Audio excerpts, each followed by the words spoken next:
She met him at Bible study. He laid hands during prayer, but ended up laying lies in her spirit. He told her, "The Lord led me to you," sent her scriptures at midnight, and said he fasted for confirmation that she was his wife. 6 months later, she's in therapy, recovering from spiritual trauma, soul ties, and a drained bank account. What happened? Simple. He never wanted to lead her to God. He used God to lead her to himself.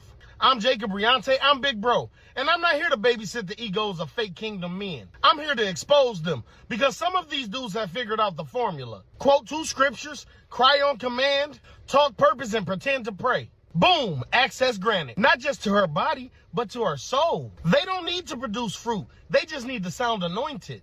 And once she believes God sent him, she'll ignore the red flags, call his inconsistency spiritual warfare, and excuse emotional manipulation as a test from heaven. Let's make it plain. He didn't lead her spiritually. He manipulated her emotionally while hiding behind spiritual language. He wasn't a man of God. He was a serpent with a verse bank. He didn't want a Proverbs 31 woman. He wanted someone to bleed quietly while he weaponized her loyalty and called it divine alignment. He made her feel chosen until she stopped serving his ego. Then suddenly, she wasn't aligned anymore. He cried to create false intimacy, apologized just enough to reset the cycle, and blamed his dysfunction on God still working on me. Here's how the game goes. God told me you're my wife equals control. Let's build the kingdom equals use her emotional and financial labor. I'm in a healing season equals don't expect growth. That's not leadership. That's spiritual warfare in disguise. And some of y'all are still calling dysfunction faith because you've been conditioned to trust love language over fruit, performance over patterns,